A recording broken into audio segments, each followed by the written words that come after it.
Welcome to Beg to Differ, the Bulwark's weekly roundtable discussion featuring civil conversation across the political spectrum. We range from center-left to center-right. I'm Mona Charen, syndicated columnist and policy editor at The Bulwark, and I am joined by our regulars, Bill Galston of the Brookings Institution and the Wall Street Journal, Damon Linker, who writes the Substack newsletter Notes from the Middle Ground, and Linda Chavez of the Niskanen Center. Our special guest this week is Idrees Kahloon, Washington Bureau Chief for The Economist. Welcome, one and all.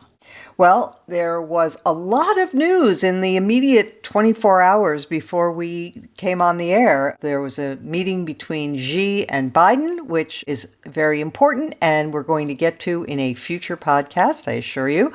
And we have the return of the pandas as a consequence of this meeting.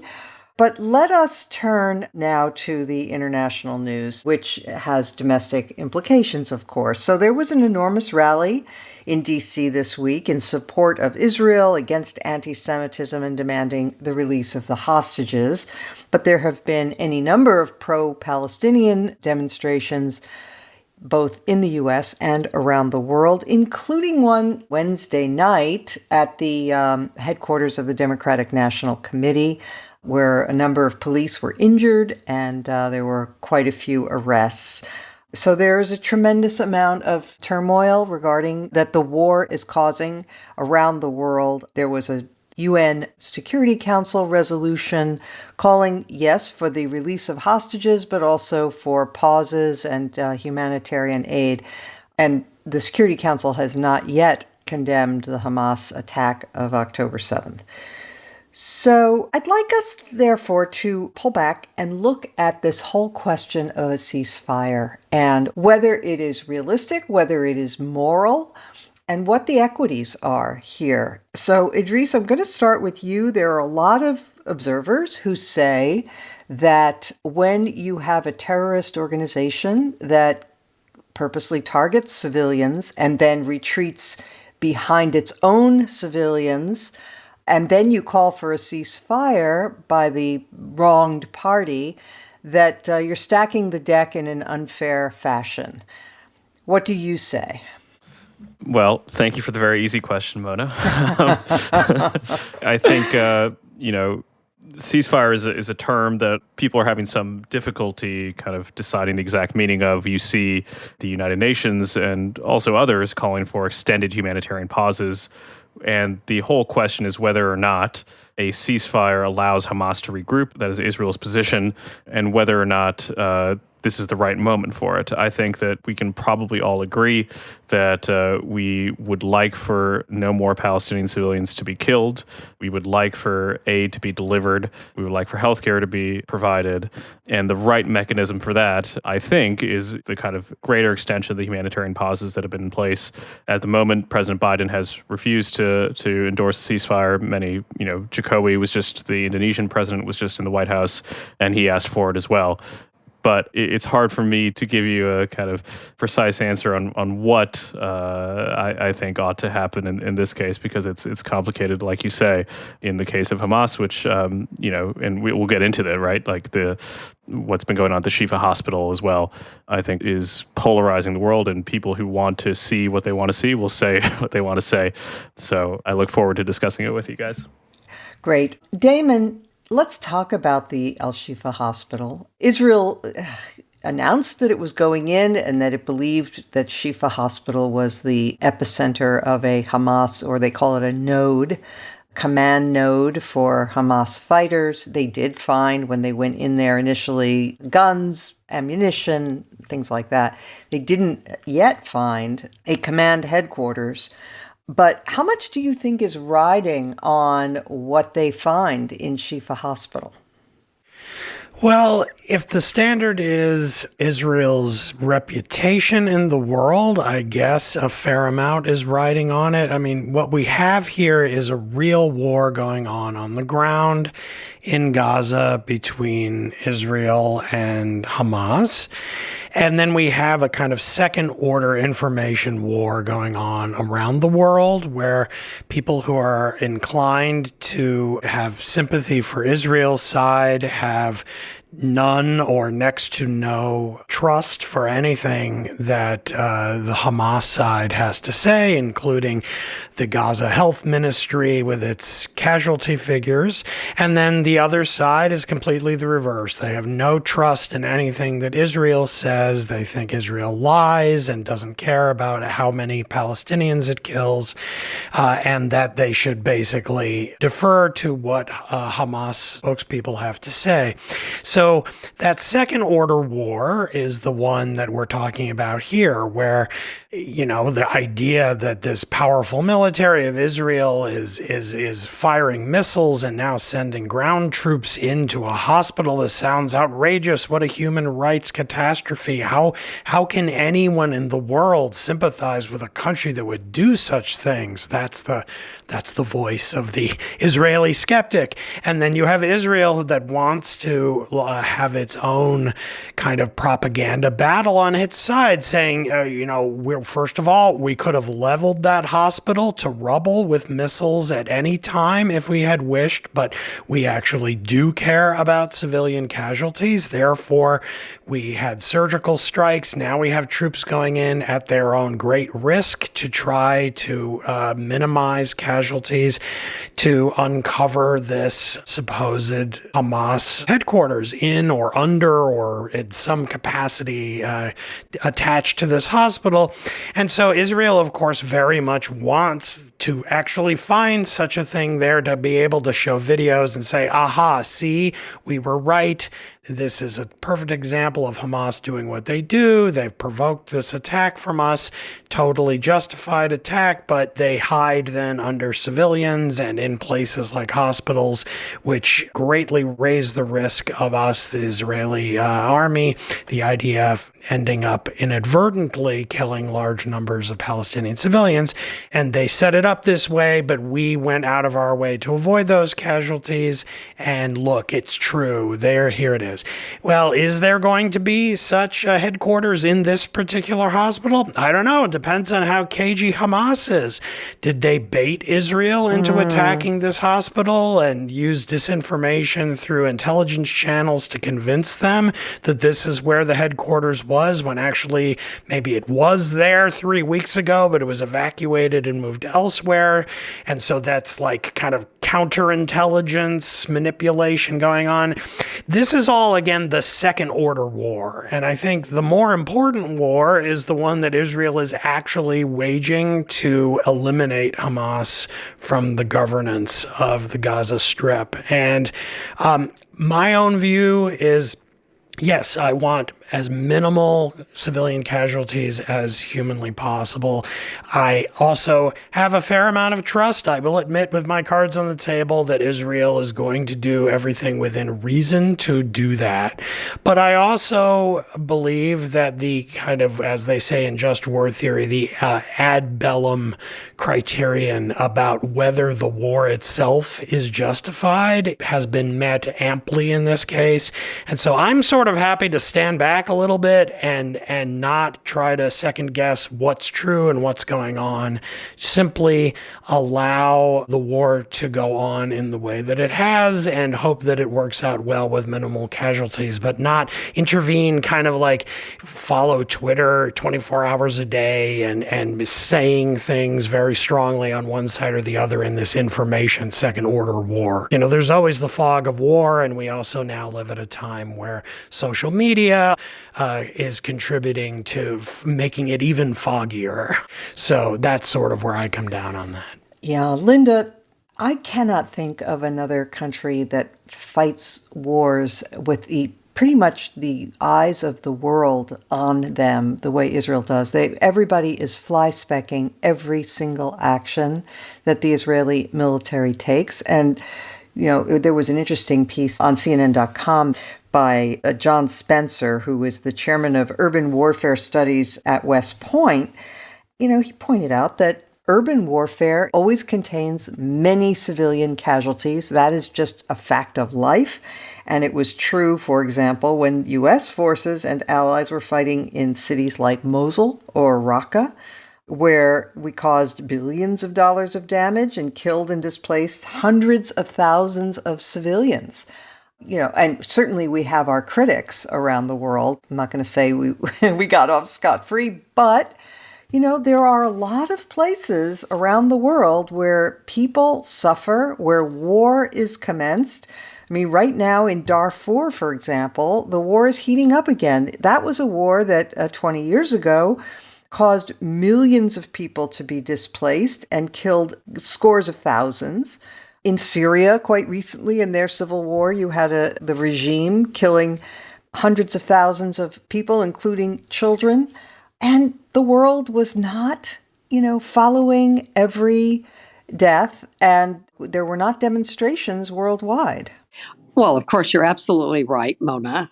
There is a incredibly hypocritical double standard when it comes to Israel. I think there's somewhat of a double standard when it comes to the United States, but I think you're right. I think Israel gets the brunt of this kind of criticism and the way in which the opponents of the state of Israel are constantly looking to point out that Israel is not a paragon of virtue. It's not a refuge for people who fled the Holocaust. It is simply a colonial power that is doing harm to the Palestinian people. I mean, that is the view from the left. And I think Israel understands exactly what Damon is talking about. The only thing I would disagree with what Damon said is, while I think it's absolutely true that the most important battle that's going on now is the actual battle, the battle to root out Hamas, the secondary information battle is important because Israel does need the support of other nations. It needs United States support. It needs European support. And if the tide turns and Israel can be made into the bad guy, that's going to be very bad for sustaining long-term support for not just Israel in this war, but for the state of Israel, period. And, is one of the most encouraging things of the last 5 years or so has been the way in which the Arab world has seemed to come to terms with the existence of the state of Israel, to try to normalize a number of countries through the Abraham Accords, normalizing relations with Israel, and not taking up the so-called Palestinian cause as their own. And I think that led many of us to believe, gee, we were in a new era. This was going to be an era of peace. This was going to be an era in which Israel would simply be another nation like others, and not always held to this double standard. It didn't take long for that to change. And I think what's so shocking about this is, this isn't the Yom Kippur War. This isn't, the war, in which Israel, basically decided they were going to get attacked, and so they attacked first in 1967. This was the most horrific attack on civilians by Hamas, doing such barbarous things. I mean, comparisons to the Nazis, I don't think are even accurate, because the Nazis, as horrible and as the Holocaust was, they tried to cover up what they did. And, as people were being led into the gas chambers, they weren't being taunted and told what was happening to them. They were, deceived into thinking they were going into showers. There was something so gleeful about the brutality of Hamas in the way in which these civilians were killed, that I think it's just unlike anything we've seen, except some of the examples from ISIS, but on an unimaginable scale. And what is so shocking is that you have Hamas leaders in exile who have said very openly, we are going to do this again and again and again. And yet, Israel is being faulted for attempting to root out each and every Hamas fighter in the Gaza Strip. And yes, it is horrible. And yes, we cry for the children, the innocent children who have been killed in this effort. But Israel is not targeting those people. Israel is targeting fighters who hide behind the bodies of these children in order to fight their horrible war. Yep, a distinction that is lost on all too many. Bill Galston, The attack of October 7th, as Linda says, it was so personal and sadistic, and it was emblematic of the Hamas philosophy, which is not that they want their own state and that they want a two-state solution. They emphatically reject a two-state solution. They want in the region, and they want to kill as many Jews as they possibly can. It's in their charter. Israel is deeply wounded and I think will be forever changed by what happened on October 7th. But it is also the case, isn't it, that what Hamas did also was kind of at least for now, the death knell of hopes for a Palestinian state too. Because in order for Israel to agree to a Palestinian state, they have to have some level of confidence that it's going to be a state that's willing to live in peace with them. That is true, but as the lawyers would say, not dispositive.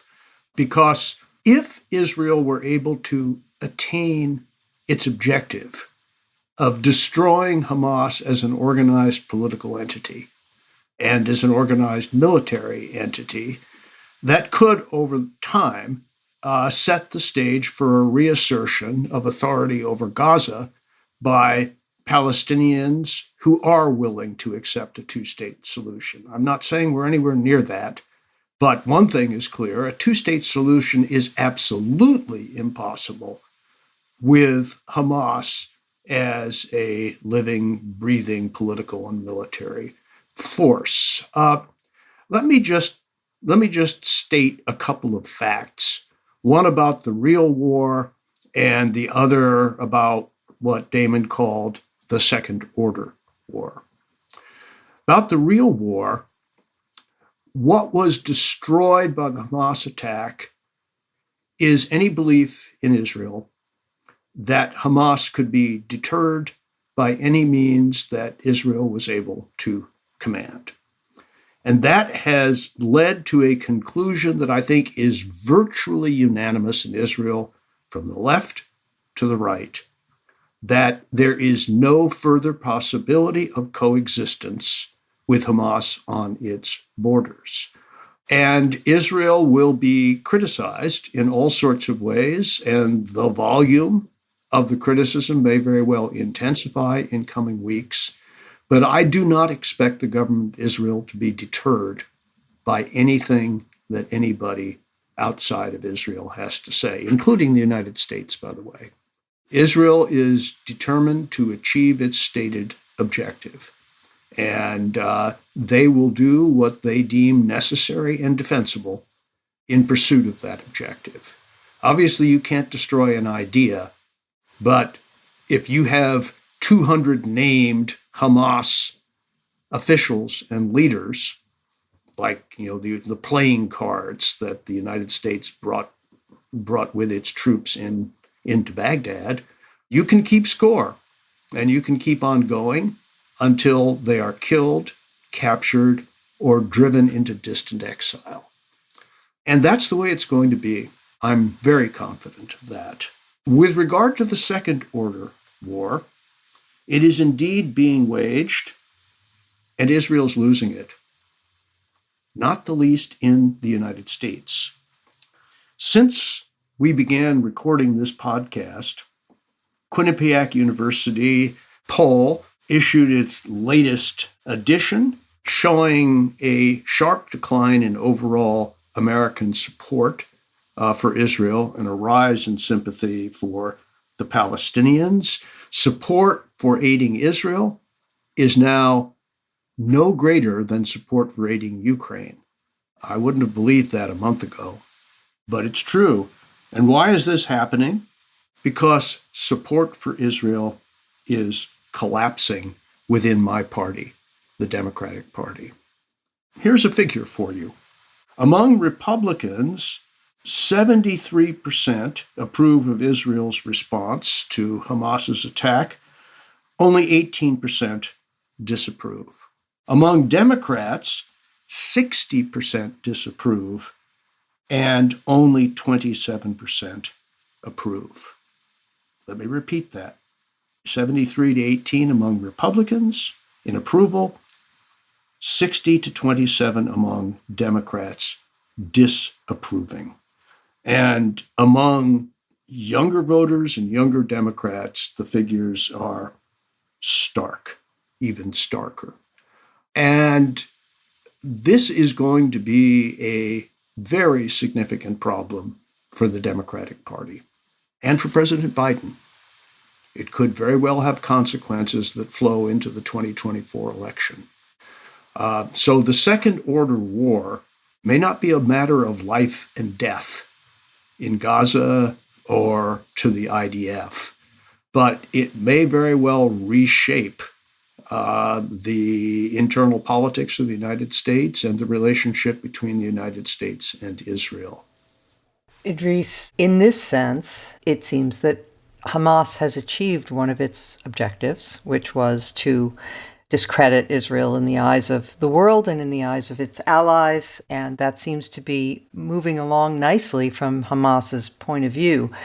But if you believe that Hamas had other goals, those don't seem to have been so successful. So, for example, Hamas wanted to ignite a wider war. They were hoping and expecting, I think, that the West Bank Palestinians would rise up and join the fight. And by the way, some extremist Israelis have made the situation on the West Bank worse by provoking and being aggressive toward the Palestinians on the West Bank.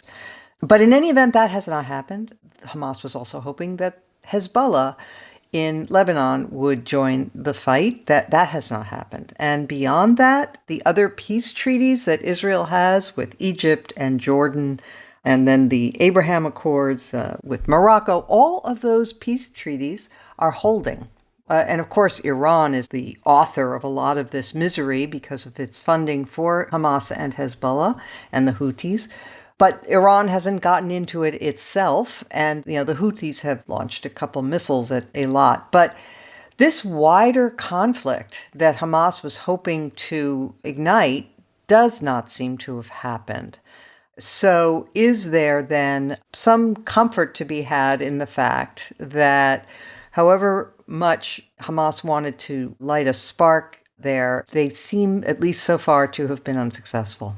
Yeah, that's certainly right in that sense. This war has not escalated into a regional conflict, which I think we can all be thankful for. There was obviously some fear that Hezbollah would enter the fight. Hassan Nasrallah, the chief there, had been teasing a speech for many days in which he effectively said that, Hezbollah would not be doing very much. And we haven't, we've seen sporadic missiles, like you mentioned, being sent from the Houthis. But, Israel has effectively deterred this conflict from escalating, as has America, by sending some of its aircraft carriers into the Mediterranean. And I think we can be thankful for that as well. And, despite the nearly 100 or so Palestinians that have been killed in the West Bank, we haven't seen that area blow up in terms of out-and-out conflict, and it's really just been contained to Gaza. I do think, on your first point, that Hamas has achieved success in the kind of information wars. I disagreed with that. I think that it's important to have a sense of perspective on where public opinion rests. Obviously, it's easy to look at protests and to see that there are hundreds of thousands, tens of thousands of people in the streets in America and in Europe. But, the polling that we just did this week, we asked Americans in the Israeli-Palestinian conflict, are your sympathies more with Israel or Palestine? 39% of Americans said Israelis, 11% said Palestinians, 40% were in the middle, either about equal or unsure. And I think also, sympathy for the Palestinians as measured on a poll is somewhat different from sympathies with Hamas. So I think that, there is some hope to be taken in the idea that for a lot of Americans, and even a majority of Democrats, that public opinion is still on the side of the Israelis at the moment. Right. And public opinion is, of course, volatile as well. So when there are fewer images on the screen of Palestinian suffering, that might make a difference in the longer run, too. All right. Well, let's leave that there for now and move on to another topic. Well, while the world is on fire, we in the United States are faced with the possibility that Donald Trump could be reelected in 2024 legitimately, which has a lot of people really panicked for good reason. We also have the entry now of Jill Stein into the race as a third-party candidate. We already have had RFK Jr. and Joe Manchin is teasing a possible no labels run. We have Cornel West. And so things are looking very, very worrying, despite the fact that inflation is coming down. That is, the rate of inflation is coming down. Prices are still high. We have very healthy economic growth at 4.9% in the third quarter of 2023. But voters are in a very sour mood, and they, by large margins, think Joe Biden is too old. And so Jonathan Martin of Politico did a long magazine piece this week where he had spoken to many Democratic operatives and wise people who made suggestions about how he can turn things around. So I asked my panel to read this piece and give us their reactions. Bill Galston, I'm going to start with you. Did you think it was the ideas were good ones? Were there any that you particularly want to highlight? Because we're going to send a copy of this podcast over to the White House. Yeah, and they'll listen to it eagerly, I'm sure. Yeah, exactly. I read the piece with great attention, and there were some good ideas, some insider baseball ideas that may or may not make any difference. But overall, I didn't find it bold enough or blunt enough. And there was one piece of it that I found outright disturbing. To the suggestion that President Biden needs to get out more, to wage more, a more vigorous campaign, which it seems to me is the only way that he can begin to take the edge off the reservations about his age, which could very well bring down his candidacy. Apparently, the senior White House officials that Biden is being as active and visible as he can be under the circumstances, and that a return to a more traditional active campaign with multiple events per day, et cetera, for a period of months, 5 days a week, is extremely unlikely. Bill, can I interrupt just to read a couple of sentences that I think you're referring to? Yes. This is from Jonathan Martin. He said, "The oldest president in history when he first took the oath, Biden will not be able to govern and campaign in the manner of previous incumbents. He simply does not have the capacity to do it, and his staff doesn't trust him to even try, as they make clear by blocking him from the press." That is indeed the passage that I was referring to. I have to say I was blown away by that, because I think every pollster agrees that fears about Biden's age and the effect of his age on his capacity to do the job are the single most important impediment to his reelection. And if he's not capable of campaigning and governing any more vigorously than he already is, then I think Democrats' hopes really have to rest on the idea that Trump is going to be disqualified by events. They have to hope that the New York Times poll is correct, that about 6% of his current supporters would peel away if he is convicted of a felony before the election. And that is to say that the Biden campaign would not be in control of its own destiny in any way. It would be like Mr. Micawber in Charles Dickens, hoping for something to turn up. The other piece of the Jonathan Martin account that discouraged me was the lack of any evident seriousness from the White House about doing anything about its number 2 problem, or number 3 problem, which is immigration, which the administration does have some control over. They could change course, but they seem unwilling or unable to do so. The best case scenario is that they're forced to change course by a package deal for aid to Ukraine, which includes a dramatic new immigration policy for the southern border. Overall, I did not find the article and what seems to be the administration's response to it very encouraging.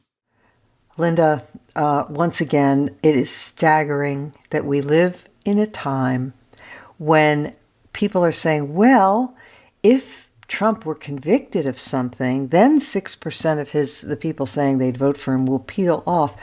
The man has already said that he wants to cashier the Constitution to put himself back in power. He has already led an insurrection. He has, every week, seemingly, he telegraphs his fandom for... So, I mean, that isn't all. Of course, he's now taken to uttering Nazi rhetoric, talking about vermin, talking about poisoning the blood of the American people, accusing immigrants of doing that. I'm very bipolar on this. And anybody who listens to the program regularly knows that one week I'll say, well, I really do believe the American people, know better and they're not going to elect Trump. But today I'm feeling very pessimistic. And I have to tell you, I am terrified. And I read that article and I said, there are some nice suggestions here. Bring Rahm Emanuel in to run the convention, maybe get a new chief of staff, although I didn't think Ron Klain did that great a job, so I wouldn't be for bringing him back. But it's not fixable by those types of changes. The problem is Biden himself, and the staff has good reason to worry that putting him out there more often is not going to help the matter. It's going to make it worse. And let me just say, as somebody who's not that much younger than Biden, you get to a certain age, you simply do not have the energy that you had when you were in your 50s or in your 60s. You get into your 70s, and I certainly would assume in your 80s, there's a diminishment there. And expecting him to do the kind of 16-hour days that candidates have to do, to always be sharp, to be able to answer questions thrown at him by a not all that friendly press corps, not make mistakes, I think it's too much to ask. And I just don't understand why somebody who clearly loves this country, who clearly understands how dangerous Donald Trump is, doesn't see that if he is the nominee and Kamala Harris is the vice presidential nominee, that Donald Trump, at least at this point, looks like he would be likely to be elected. And I don't believe, even with a conviction, which I think is, first of all, highly problematic. There's only one trial that might finish before the election, and that's the January 6th trial in the district, Jack Smith's trial there. But even there, if there were a conviction, it's going to immediately be appealed. And, given the propensity of Trump voters to always, believe everything their great leader says, I don't think they would necessarily accept a verdict by a District of Columbia jury that found him guilty of the things of which, he's been accused. So I'm in a very pessimistic mood. I wish he would decide for the good of the country that he needs to move aside and get somebody in there other than his vice president to take on the Democratic mantle. But Idrees, there's the rub. So a lot of people think, Biden is definitely not a strong candidate. Arguably, he's the underdog going into 2024. But if he were to withdraw, the thinking goes, the most likely person to win the Democratic nomination would be Kamala Harris. It's hard to imagine, for example, that Black voters who represent a big percentage of the primary vote in the Democratic Party would reject a sitting African-American vice presidential candidate? I don't know. What do you think? Yeah, I think that there is something to that. We've also seen that Black Democratic primary voters are incredibly pragmatic. In the run-up to the 2016 Democratic primary, they favored Hillary Clinton over Barack Obama until it became clear that Barack Obama was viable based on his performances in Iowa and New Hampshire. They helped deliver the South Carolina victory, which then set him up for his following victory in the nomination. But to your point about Kamala Harris and her extraordinary weakness, it is remarkable to me that she rivals the president in rhetorical ability, given their age difference. It is remarkable to me that her approval ratings are in line with the president's as well, given that, she could be making, I think, a bit more of a mark had she carried out some of her policy portfolio's assignments a bit better. But I also think that there is some irony in the fact that by leaving presidential ticket closed, essentially, up until this point, if Biden were to withdraw, and I think at this point the only thing that would cause him to withdraw would be some kind of health event, the fact that there's so little time left has probably made it likelier that Kamala Harris would be the nominee. I think a truly open process that had begun a few months ago could have seen a different candidate come to the fore, because I think that, a lot of voters would have looked at Kamala, taken a good assessment of her chances, remembered her 2020 campaign in which she was for Medicare for all before she was against it. Her felicity as a campaigner might not have improved, and they might have selected someone else. Now, what we see in the Jonathan Martin article, he identifies the issues that Biden faces, obviously his age, discontent with the economy. I thought that there was a slightly funny kind of Avengers-like quality to that piece, where like the gang is going to get together, and Liz Cheney is going to be part of the crew. Liz Cheney is not, in my mind, I think what she did was incredibly brave, and she deserves a lot of commendation for sacrificing her political career for what she thought was right and what was right. But she is not going to be the draw to Republican voters that some Democrats think that she will be. The main issue with the campaign is going to be Biden's own record and Biden's own age, and the idea that one can pretend that the president is hardier than he is. I saw an aide to the president saying on Twitter today that he runs circles around his policy aides and briefings if the media only knew. Well, I think if you showed the media one of those briefings, that might actually dispel some of these ideas. Okay. Well, all right, Damon. Here's the optimistic take, all right? Biden looks through this Jonathan Martin article and he says, yeah, it's true. I'm going to get the Congressional Black Caucus out there because, enthusiasm among African Americans is fading a bit. Those are going to be my spokespeople around the country. I'm going to do executive actions along the lines of Bill Galston's column a couple weeks ago on inflation, and I'm going to be seen to be attacking inflation, and I'm going to take frontal attacks to the GOP, which I haven't done until now because I've been wanting to make the point that you can get things done in a bipartisan fashion in this country, but I'm going to, it's going to be no more Mr. Nice Guy. I'm going to take it to them, Harry Truman style. So he's going to do all those things. And in addition, there is the fact that polling really is just a snapshot. Sometimes people, many people, as hard as it is for those of us who do this podcast or probably listen to this podcast, as hard as it is for us to imagine, there are a huge number of Americans who are not paying attention at all, who don't even realize that the almost inevitable matchup in 2024 is going to be the one they do not want, which is Trump versus Biden again. And so they haven't thought about it, and they haven't focused on it, let's put it that way. They certainly haven't focused on how crazy Trump is, and their memories of how crazy he was have faded, and therefore all is not lost. That's the optimistic take. Well, sure. I'm not known for my optimistic takes. I know. But I will say that it is possible. One would expect, for the reasons you just listed, the ones having to do with people not really paying much attention right now, and a general kind of vague, foul mood vibe in the country, especially on economic matters.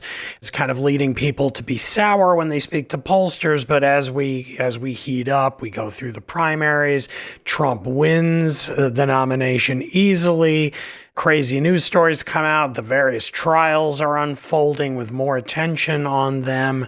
Plus Biden doing some of the things that you just listed. Oh, and plus abortion. I forgot to mention that. Yeah, and abortion being in the mix too. All of that you would expect, to be contributing in some marginal ways toward propping up Biden's numbers. So the softness that we're seeing now, where he's coming in all of these swing states, several points behind Trump, they narrow.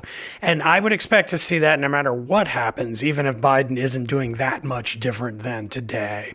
And so in the end, I think, as a number of us have said, I know Bill has said, that, either way, it's going to be a close election. It's not going to be any kind of big sweep in either direction. And so it could end up like a coin toss.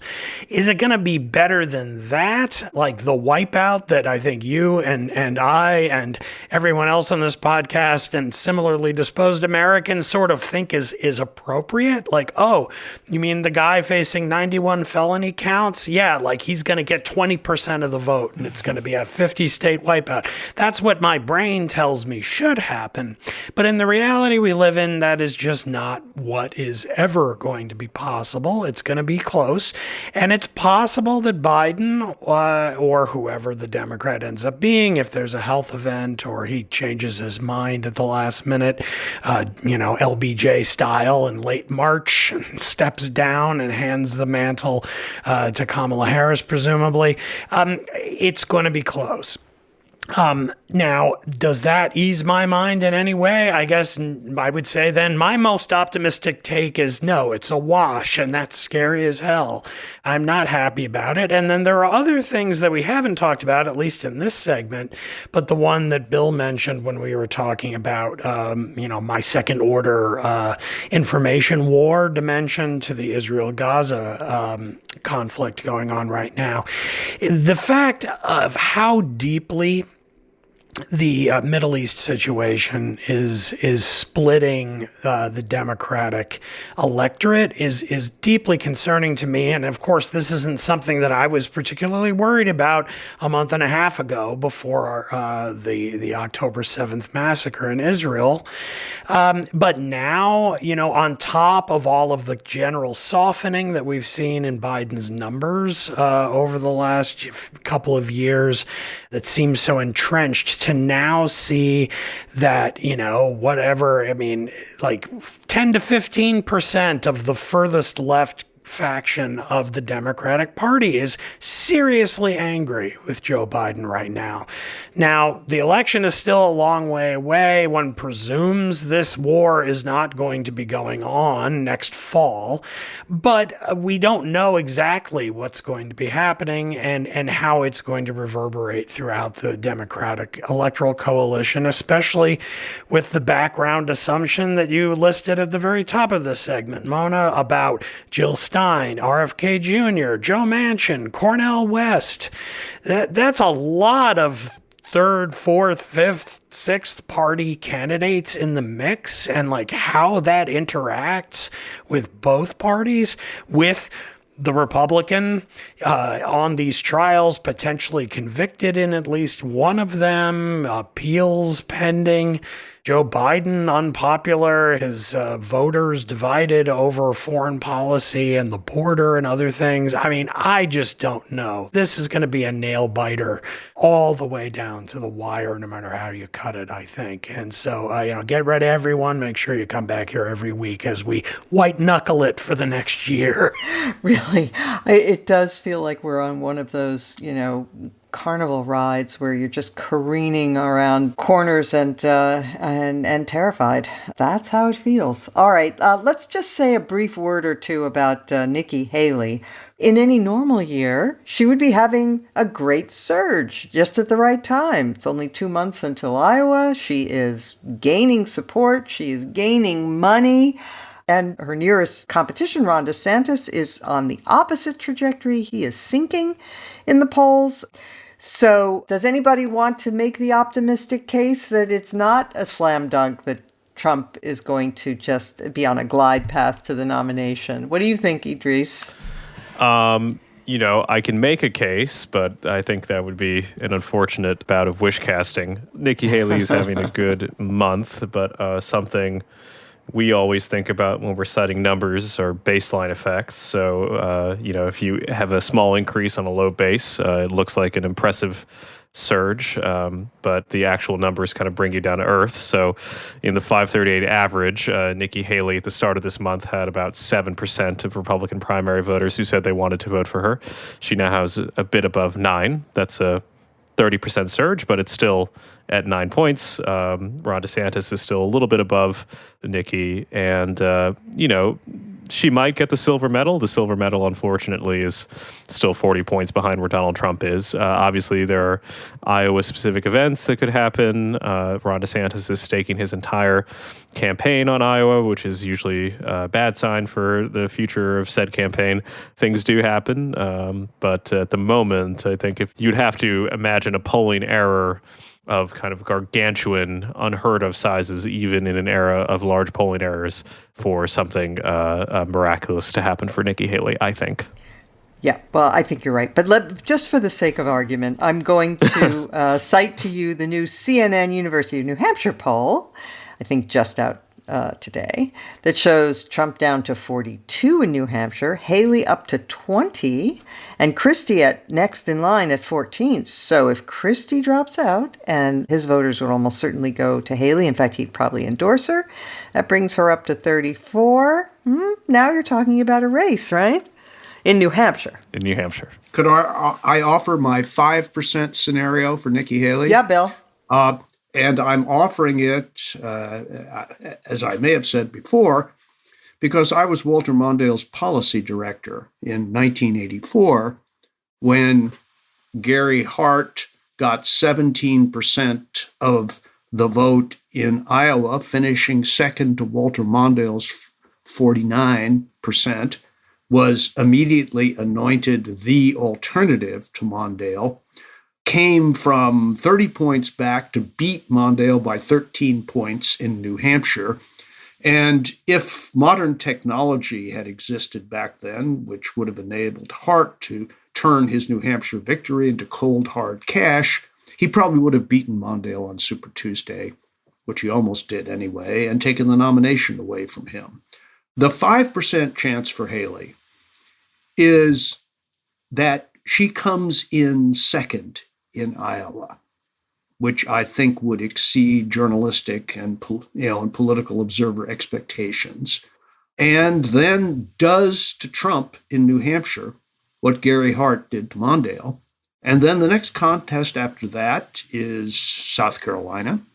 And if before the New Hampshire primary, Chris Christie drops out, endorses her, as does Governor Sununu, which is a distinct possibility, then we might have the makings of a real race, because Donald Trump's hardcore support among Republicans is not 50%. It may not even be 40%. It may be more like 35%. We don't know for sure. It hasn't been tested. But if everything broke right, she could have a shot at this. And it's worth noting, not that I am predicting that this will matter to Republican primary voters, but she is the only Republican candidate who consistently polls as defeating Biden in a general election.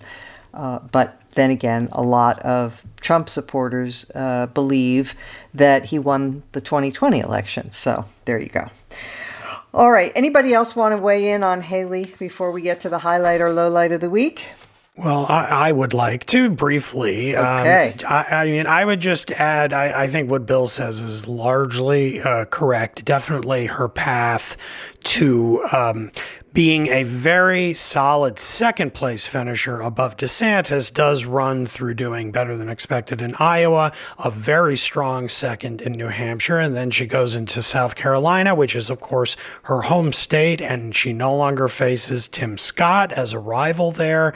She probably doesn't beat Trump, but comes in very close behind him. That would, I think, knock DeSantis out of contention. I don't personally think she has any chance chance of simply beating Trump. I think I would put that at 0 because I don't think there are enough Republicans who want her style of politics anymore, not even close. But if she consolidated all of the non-Trump votes, that would have her as a solid second place. And Donald Trump is not, he's no spring chicken, he's just a little younger, a few years younger than Joe Biden. He's quite overweight. He eats like charbroiled steaks 5 days a week. And the chance, just actuarially, that he has a major health event himself sometime, say, between now and the conventions next summer are not negligible. And if Nikki Haley goes into the convention controlling a large chunk of delegates and Trump is not capable of running, she could be in a very good position to cut some deals and end up, all bets off kind of scenario, actually getting the nomination in that way. That's the only way I think she could do it. But that's not nothing, especially given the way the polling has looked this entire last kind of 9-month run up to the primaries. I'm going to be looking at her and how she does going forward very closely, because I do think that is a non-negligible scenario that could be ahead.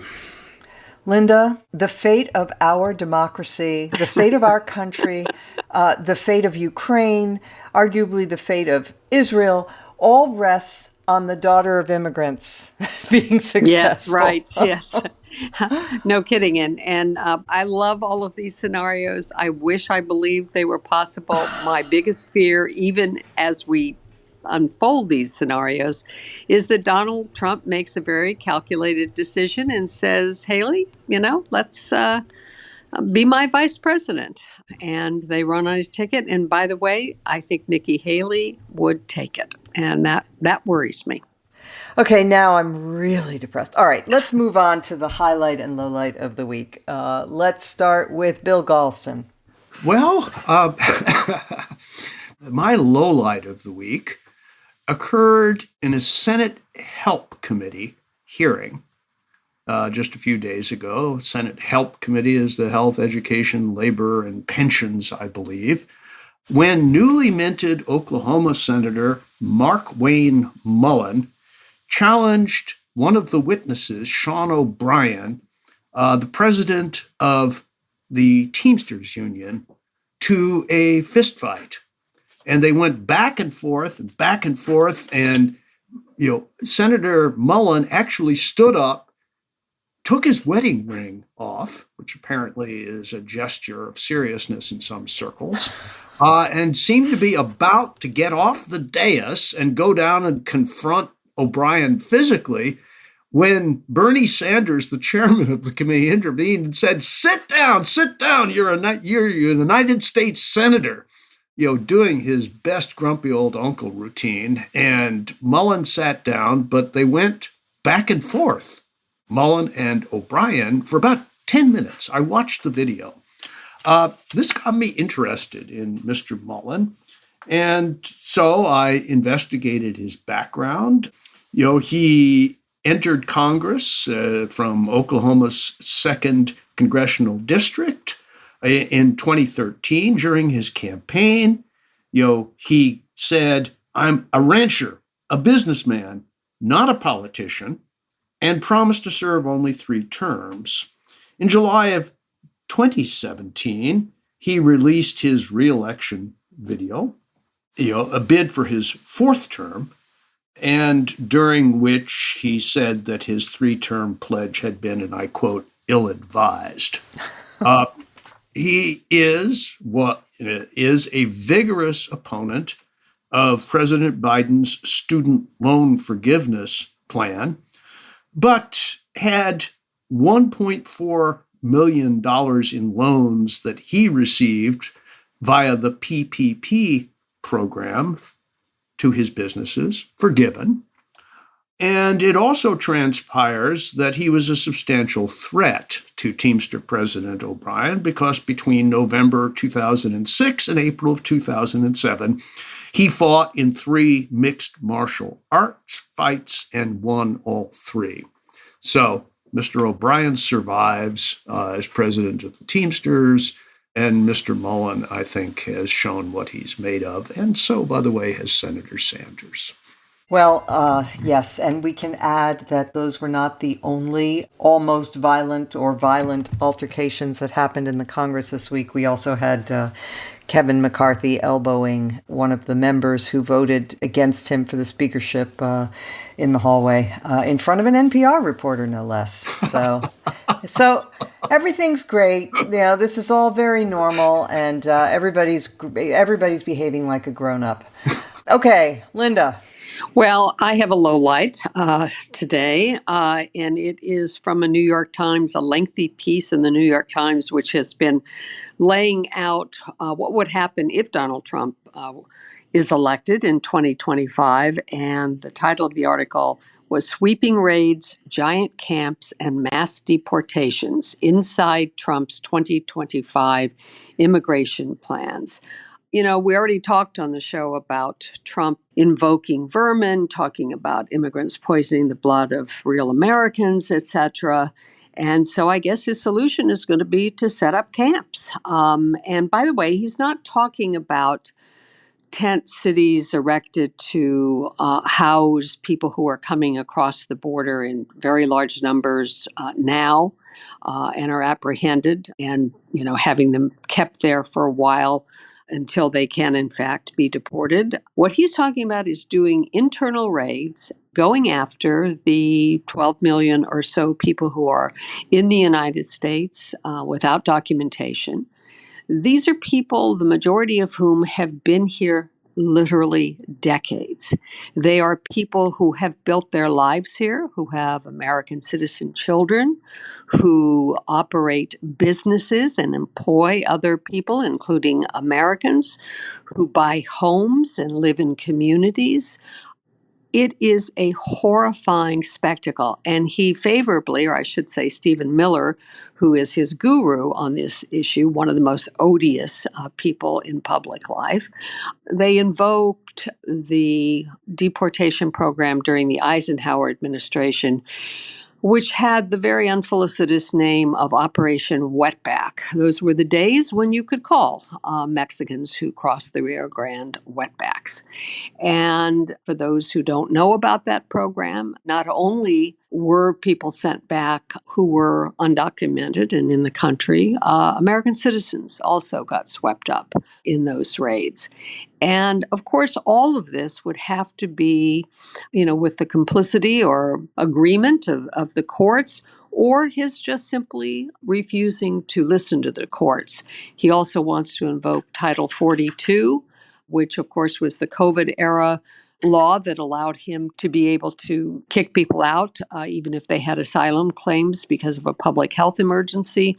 COVID is obviously gone, but apparently he will invoke tuberculosis. He's talked about leprosy and other kinds of diseases. It was really a horrifying picture. And unfortunately, I think he would, in fact, try to do this. Idrees Khaloon. Well, my first thought for a low light was the near brawl on the Senate floor. My second thought was the Kevin McCarthy actual violence in the hallway. So I'm down to my third option, which also comes from, believe it or not, Congress. And that's from the Ethics Committee report on George Santos, which was released today, which is absolutely blistering. I mean, the man has already been charged in 23 federal crimes, of which he has pled not guilty. This report dives into some suspicious expenditures, which people are just beginning to look at. There is a $3,000 Airbnb expense in Atlantic City, money taken out for casinos, which the Ethics Committee alleges came from campaign funds that were misappropriated. There was money spent at Hermes, several $1,000s, $6,000 at Ferragamo. They also say that there was a subscription to OnlyFans as well, which if you don't know what that is, I recommend not looking it up at work. I was just about to ask you what it was. Okay, I won't ask. It is a gig economy sort of. He supports creators of a certain kind. I see. It seems. Okay. Yeah. But all in all, I think this is probably the final nail in the coffin for George Santos. So it's a highlight. Yeah. That's one way to look at it. He did announce, I believe, that he is not going to seek re-election. So there is that. Yeah. All right. Thank you. Damon Linker. Well, I'm glad there was a little levity in that one, just because I thought, oh no, all these lowlights I'm going to be piling on. But I guess I that is my fate here, at least this week. My lowlight of the week is a really bizarre social media story that broke on Wednesday of this week, where it came to light that there was a trending series of TikTok videos appearing on that platform in which people from all races, genders, and walks of life were doing little videos of themselves talking about how they went and read Osama bin Laden's letter to America from 2002, in which the mass murdering terrorist explained his actions on September 11th in launching the largest terrorist attack in world history against the United States in terms of the United States' support for various policies in the Middle East, but above all in befriending Israel and making life miserable for the Palestinians. So what ended up happening apparently is that thousands of accounts on TikTok ended up being made by people who claim to have read this short 2-page essay, which was posted at The Guardian's website for the last 21 years, but has since been taken down by The Guardian when they discovered that it had somehow started this viral sensation. And everyone who did these videos had almost the identical reaction to each other. They used very similar language about how, I can't believe you have to go read this essay. Oh my gosh, when I had read this essay, it was like the scales fell from my eyes. I'm having an existential crisis. I can't believe everything I've been taught is a lie. And it was bizarre how similar it was. It sort of resembled a kind of mimetic mass conversion event where like everyone is having this kind of gestalt flip experience where everything they thought was true is now no longer true. And it had to do with basically viewing the world through the eyes of Osama bin Laden, as if this was some kind of enlightening experience, which prompted me on Twitter to respond, oh yeah, it's 1946 and I just read Mein Kampf. My God, my mind is blown like an existential crisis. Everything makes sense now. All the lies we were told. So eye-opening. Thanks for listening to my TikTok. This would be a joke if it weren't for the fact that, millions of Americans get their news from TikTok, and TikTok is owned and controlled by China.